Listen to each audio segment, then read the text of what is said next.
Hello दोस्तों, कैसे हो आप लोग।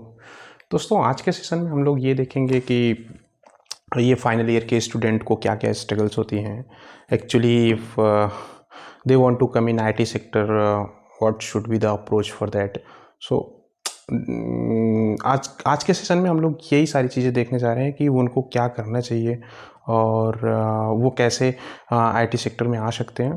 तो इसके लिए हमारे फ्यू सजेशंस हैं, अगर आप उसको फॉलो करते हो तो मेक श्योर कि आप आ जाओगे।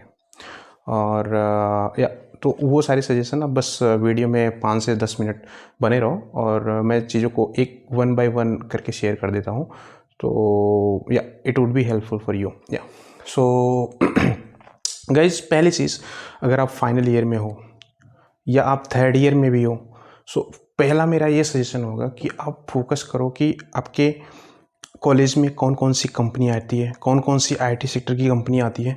पहले तो ये फिगर आउट करो, अपने प्लेसमेंट सेल से पता करो।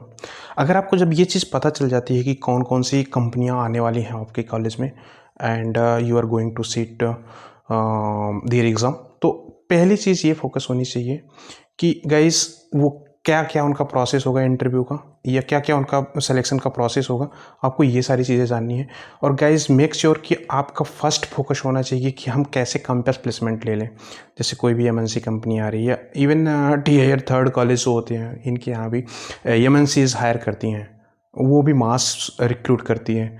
अदर भी कंपनी आती है, जैसे कुछ प्रोडक्ट बेस्ड कंपनियाँ आती हैं जो भी स्मॉल कैप के अंदर आती हैं। तो ये सारी भी कंपनियाँ आती हैं, लेकिन आपको हमेशा फोकस करना है कि अगर कोई भी आईटी सेक्टर की, ये डजेंट मैटर कि वो एमएनसी है कि स्टार्टअप है, कैसी भी हो, बट आपको अपना 100% देना है कि कैसे भी करके आपका कैंपस प्लेसमेंट हो जाए। गाइस कैंपस प्लेसमेंट के लिए आपको 2-3 चीज़ें याद रखनी पड़ेंगी।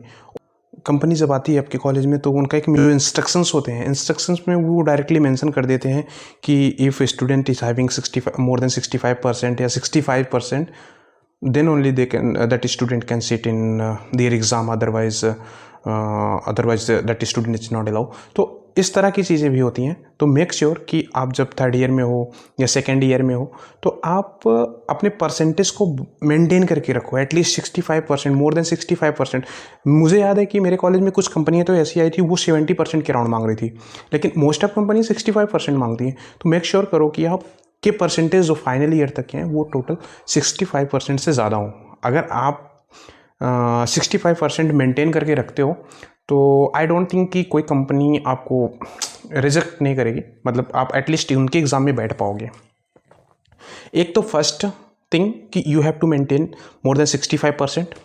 सेकेंड चीज़ आपको जो फोकस करना है कि आपकी कोई बैकलॉग नहीं होनी चाहिए, because they will directly mention in their instructions कि there should not be any backlog. तो गाइज मेक श्योर कि आपके मोर देन 65% हो और नो बैकलॉग हो, तो एटलीस्ट आप कंपनी की क्राइटेरियाज पूरी कर पाओगे और आप उनकी एग्ज़ाम में बैठ पाओगे। इवन मोस्ट ऑफ कंपनियां क्या करती है ना कि पहले एक रिटन एग्ज़ाम लेती हैं, और written exam it would be easy only, और उसके बाद इंटरव्यू का प्रोसेस होता है। इंटरव्यू भी मुझे नहीं लगता कि बहुत टफ होता है, बट हाँ कुछ कंपनी जैसे प्रोडक्ट बेस्ड कंपनी कोई आ गई या स्मॉल कैप कोई कंपनी लाइक स्टार्टअप कंपनी कोई आ गई, तो या they can ask few coding question, but MNCs वगैरह में कोडिंग वोडिंग नहीं पूछते भाई। ये कुछ small cap like startup company कोई है, तो स्टार्टअप कभी कभी वो कोडिंग भी पूछते हैं। बट असेंचर 2 रोल पे हायर करती है, कि एफएससी और एएससी।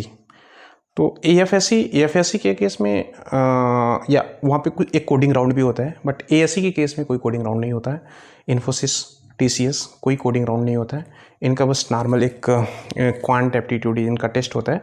अगर वो आप क्वालिफाई कर पाते हो, directly they will allow to sit in interview.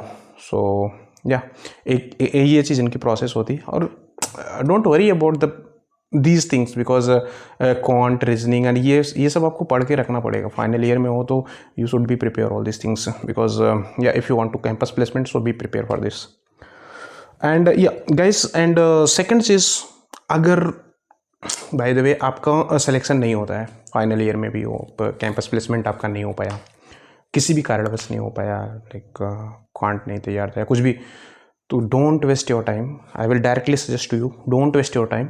आप कहीं से भी इंटर्नशिप करो, MNC से कोई कॉग्निजेंट, TCS, इन्फोसिस, एसेंचर, सब एक एक प्रोग्राम निकालते हैं भाई।